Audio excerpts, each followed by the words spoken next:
국민의힘이 오늘 새로운 비상대책위원 인선을 마무리하고 비대위 체제를 공식 출범시켰습니다.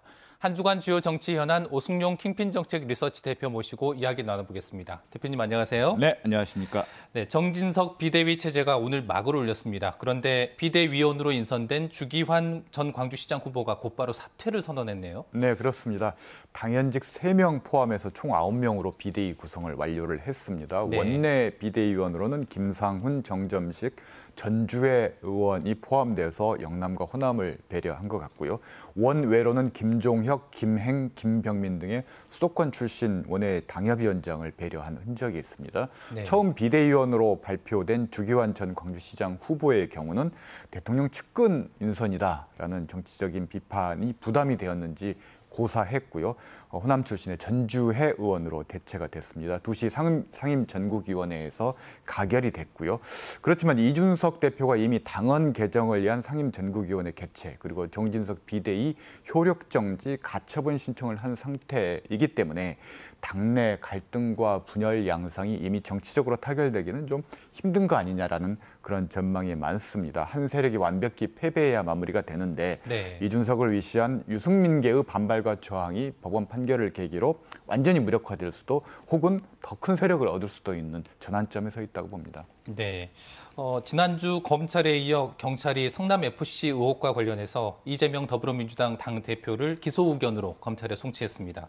민주당은 크게 반발하고 있죠. 네, 이재명 민주당 대표가 성남시장 재임 시절 기업 현안을 해결해주는 대가로 성남FC를 후원하도록 했다는 의혹을 수사해온 경찰이 이 대표를 기소 의견으로 검찰에 송치를 했습니다. 2015년 두산그룹이 소유한 분당구 정자동의 병원 부지 3,000평을 상업용지로 변경해주고 기부 체납받기로 한 면적을 10%로 축소해주는 대가로 성남FC에 두산이 50억 원의 후원금을 내도록 한 혐의, 이른바 제3자 뇌물죄를 적용한 것인데요. 네. 이 대표 측은 당연히 반발을 하고 있습니다. 이미 지난 9월에 수사를 통해서 무혐의가 나온 사안이고 민주당에서는 이재명 죽이기 3탄이 아니냐, 정치적 탄압이다라고 네. 반박을 하고 있으며 두산의 후원금 역시도 광고 영업에 따른 비용 지불에 불과하다라면서 경찰의 송치에 대해서 비판적인 논평을 내고 있습니다. 네. 여야는 이른바 김건희 특검 법안 추진을 놓고도 팽팽하게 맞서고 있습니다. 방탄특검이라는 지적에 대해서는 어떻게 생각하십니까? 우선 12년 전이었던 2010년에 도이치모터스 주식에 대한 인위적 주가 부양을 통해서 2013년 매각 시에 시세 차익을 크게 얻었다라는 의혹이 이 사건의 네. 핵심입니다. 문재인 정부에서 추미애 전 법무부 장관이 당시 수사권을 발동을 해서 2년 동안 수사를 해서 관련 인물 10여 명을 기소했지만 김건희 여사에 대한 혐의점은 구체적으로 찾지를 못해서 기소를 하지 못했던 사건이라고 할 수 있습니다. 국민의힘은 당연히 이재명 방탄을 위해서 김건희 특검법을 제출했다. 정치적 목적이다. 네. 라고 비판을 하고 있고 민주당은 김건희 특검법이야말로 윤석열 정부의 도덕성을 회복하고 국회 정상화의 출발점이 될 것이다. 라고 네. 반격을 하고 있습니다. 다소 이재명 사법 리스크를 김건희 특검법으로 대응하는 모양새이긴 한데요. 일단 법사위 상정 가능성이 낮고 국회에서 통과되더라도 대통령이 거부권을 행사할 가능성이 개연성이 높기 때문에 실효성에 의문이 있을 수 있고요. 더더욱 대통령실이 만약에 특검법을 전격 수용할 경우 이재명 대표에 대한 수사, 기소, 방어할 명분이 사라진다는 리스크도 조금 있는 것 같습니다. 네. 오는 19일 대정부 질문을 시작으로 정기 국회가 열립니다. 여야의 주도권 싸움이 아무래도 치열하겠죠? 네, 그렇습니다.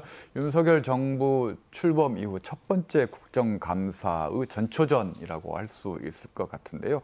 부동산, 노동정책 관련해서 첨예한 대결이 예상이 됩니다. 먼저 부동산 세제 개편과 관련해서 국민의힘에서는 실수요자 보호다라고 네. 주장을 하고 있고 민주당은 부자 감세 아니냐 맞서고 있습니다. 정부의 법인세 인하에 대해서도 국민의힘은 기업 투자 활성화를 위한 것이다. 민주당은 재벌 특혜다라고 주장을 하고 있습니다. 반면에 민주당이 제출한 노동조합법, 노동관계 조정법 개정안에 대해서 국민의힘은 노조 기득권을 강화하는 것이다. 민주당은 노동자 보호다라고 맞서고 있는데요. 사실 정치적 폭로와 어떤 호통에 익숙한 국민들의 입장에서 보면 차라리 이런 정책 공방이라면 바람직한 거 아니냐라는 네. 의견이 나올 정도로 대정부 질문이 정치적 폭로의 장으로 좀 실추된 부분들은 좀 개선해 나가야 될 것 같습니다. 네. 이번에는 지역 소식 이야기 나눠보겠습니다. 광주시가 복합 쇼핑몰 사업을 공식화하고 신속한 인허가 절차를 지원하겠다고 밝혔습니다. 앞으로 과제와 전망 어떻게 보십니까? 광주시가 공식적으로 복합 쇼핑몰 유치 추진의 6단계 절차를 공개를 했습니다. 사업 제안서 제출, 법적 요건과 행정 기술 사항 검토, 의견 수렴, 그리고 대시민 발표, 신속한 행정 지원, 지역 상생 방안 협의 등이 그 6단계라고 할 수 있을 것 같은데요. 이 사업 추진 과정에서 특히 도시계획, 환경 영향 평가, 교통 영향 평가 등을 원스톱으로 처리하겠다라고 공언을 하고 있는 상황입니다. 그래서 현대, 신세계, 롯데, 이른바 유통 빅3가 복합 쇼핑몰을 건립하겠다는 의지를 내비쳐서 일단 청신호가 켜졌다라는 평가가 있습니다. 그렇지만 일부에서는 특히 광주 상인대책위에서는 일방적인 광주시의 행정 중단하고 민관 협의회 절차를 보장하라고 요구를 하고 있고 다른 쪽 예컨대 광주 시민회의 같은 경우는 민관 협의체가 집단 이기주의고 어떤 지역 발전을 가로막는다며 협의회 구성에 반대하고 있는 갈등 양상도 나타나고 있습니다. 정부와 여당이 광주시의 요구와 같은 9천억까지는 아니더라도 적어도 복합 쇼핑몰 관련해서 관련 인프라 구축에 어느 정도 성의를 보여야 되는 거 아니냐 네. 그런 목소리들도 높아지고 있습니다. 네, 말씀 잘 들었습니다. 네, 감사합니다. 지금까지 오승용 킹핀 정책 리서치 대표였습니다.